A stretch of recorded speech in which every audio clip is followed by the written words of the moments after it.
Alright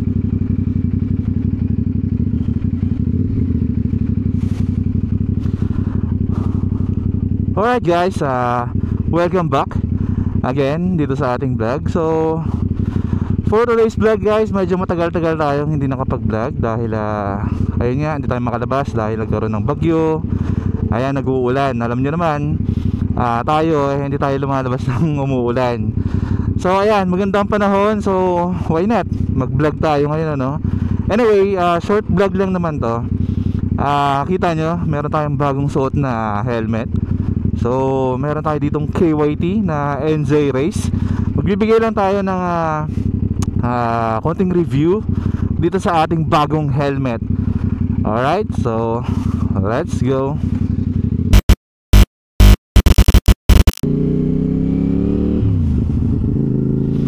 Okay, sa mga hindi nakakaalam, no, nag-start tayo guys mag-vlog ng mga helmet review. Ayan. So etong si KYT na NZ Race, nagkaroon na tayo dati nito, which is yung Dalla Porta na limited edition. Papakita ko dyan. Ayan yung video nya. So etong review na to is tungkol naman dito sa carbon, ultralight carbon na full carbon. Ito ang i-review natin today.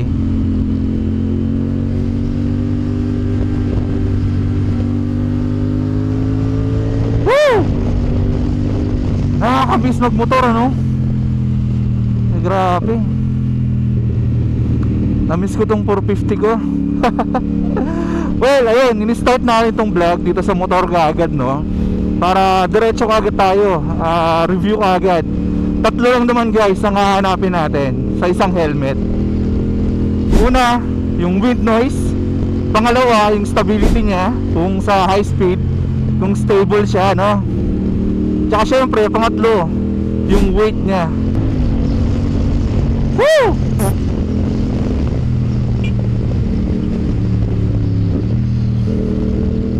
Nagkaroon na tayo nito dati, ano?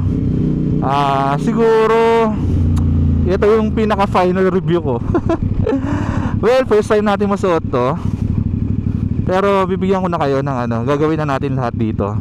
Yung wind noise, since naka sport bike na tayo. Dati kasi naka Yamaha NMAX tayo eh, kaya hindi natin magawa. So ayun, first testing is yung kanyang wind noise. Alright, kita nyo guys, oh, ang pogi ng ano natin, visor. Traffic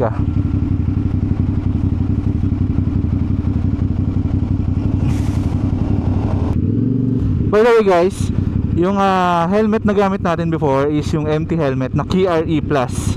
Yun, maganda yung race helmet na yun. Mamaya sabihin ko kung ano yung medyo hindi maganda sa kanya, or i-compare natin dito sa ating NZ Race. Let's see. Let's start with the wind noise first. Okay. Yan natin. Bira!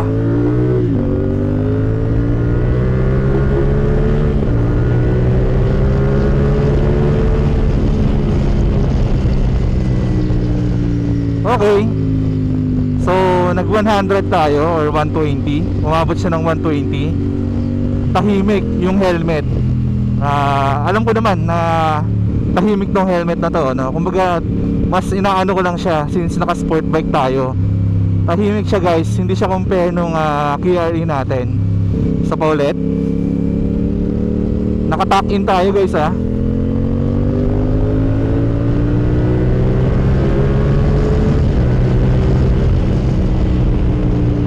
Alright, very good. So eto, isa to sa hinahanap ko sa isang helmet. Gusto ko tahimik, wala gaanong wind noise. Maganda yung pag-handle niya ng wind noise.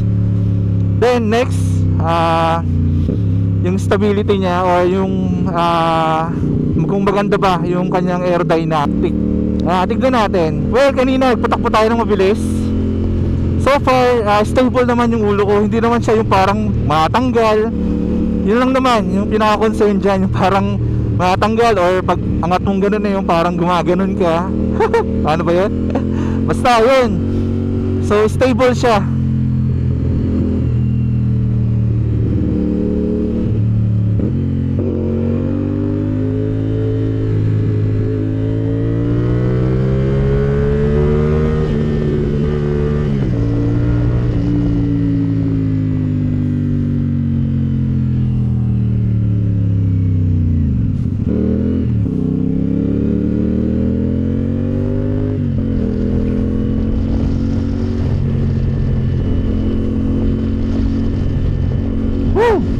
Try natin wind noise tsaka yung stability or aerodynamic.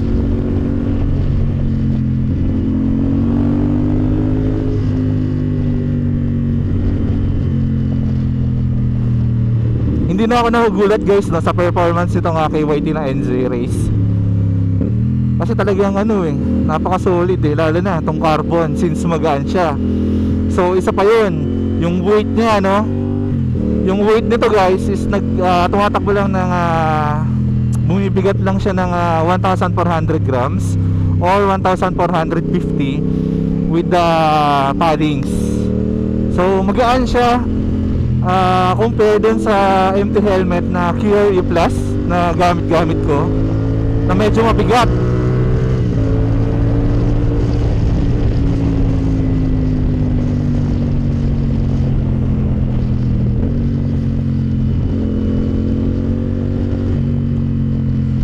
Nice one.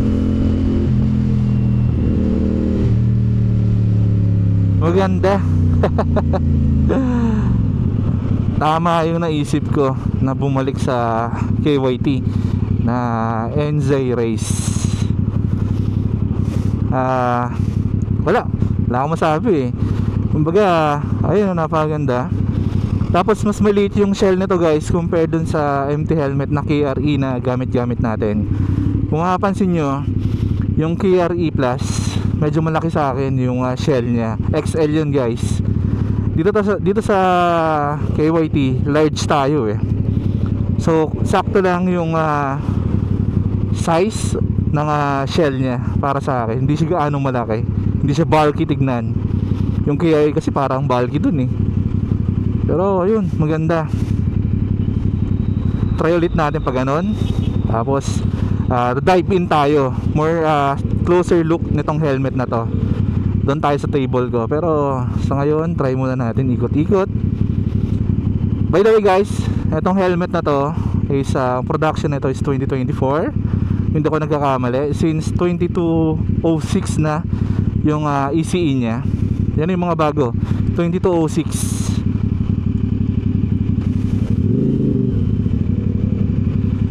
Try lang.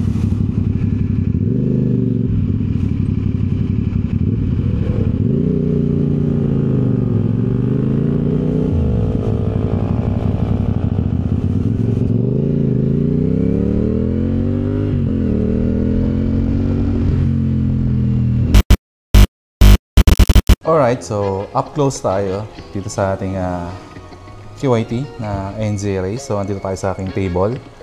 Andun yung ating 450 SR. So ito yung up close ng helmet guys.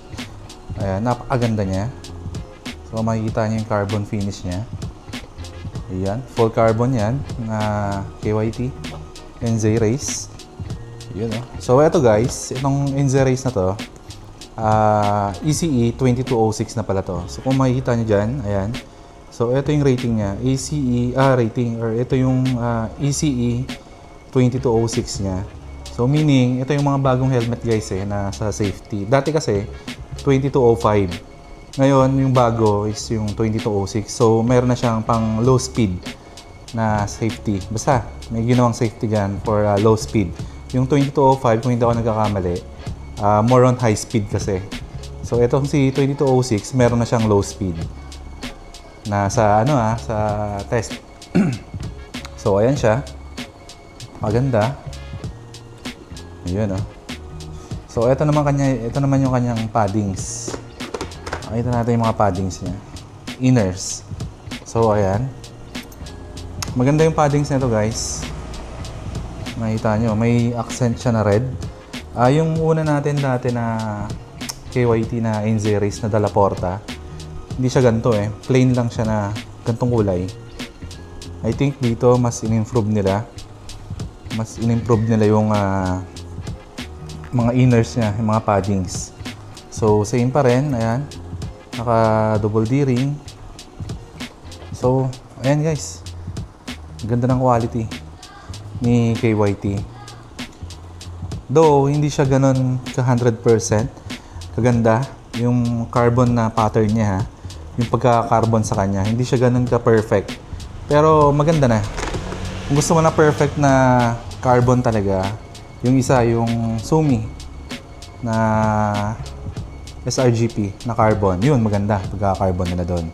Tsaka isang KYT na K1X na carbon, yun maganda yung carbon finish nun. Ito is okay din naman, perfect din naman, kaya lang may mga spot lang na makikita mo na parang may mga bubbles. Yan, pero okay lang. By the way, naka-ceramic na to. So maganda na siya. Tingnan. Yung kanyang harapan. So sa video natin kanina guys, no, yung ni-ride natin to. Yung wind noise niya, okay siya. Halos, hindi naman halos. Unti lang yung maririnig mong wind sa kanya. Hindi tulad nung MT, medyo may konting hangin kang naririnig. Ito pag suot natin, para tayong parang tahimik yung paligid mo. So maganda yung fit niya sa akin. Then yung sa aerodynamics niya, maganda rin. Since naka-sport bike ka, mag-tuck in ka lang na ganon, hindi mo na gaanong ramdam yung hangin. So ayun, hindi siya umaalog sa ulo. Stable siya. Ayan pakaganda. Then sa ulo naman guys, hindi siya ganun kainit sa ulo. Hindi pagpapawisan yung ulo mo. Compare dun kay MT helmet na KRE Plus. Yun, sobrang init nun. Kumbaga, yung pawis ko dun, grabe. Pero, given na yun sa mga gantong helmet na race helmet. May init talaga to guys. Mainit sa ulo. Yun So, ang vent niya, same ng NX Race. Dito. Isa dito sa noo. Tapos isa dito sa may chin. So, ayan yung vent niya. Yung papasok yung hangin. Tapos yung palabas nandito. Pogi lang ng carbon Saka magaan. By the way guys, gaya ng sinabi ko, ang bigat nito is 1,400. Tapos 50 grams yung kanyang paddings. So, umibigat siya ng 1,450 grams. Large size. Same nung mga large size ng HJC na RP11 na carbon. Ang ganda talaga. Grabe. So, kung ma-recommend ko sa inyo to, since naka-sport bike kayo, highly recommended tong gantong helmet. KYT na NZ Race. Kung naghanap kayo ng magaan ito kasi guys, magaan to. 1,450. Pero yung isang gamit natin na MT helmet na KRE Plus, nasa 1,570 or 5,550 yun. Mabigat siya, oo. Kaya lang, pag suot mo yung KRE, balance kasi sa ulo mo. Kaya hindi mo ramdam yung bigat. Ramdaman mo lang siya pag yung gumaganon ka. Yan, pag tumitingin ka sa kaliwat kanan, doon mo medyo ramdam yung bigat. Compare dito kay NZ Race na magaan siya, so madali kang tumingin kaliwat kanan. Sana nagigets niya. Puntahan natin yung ating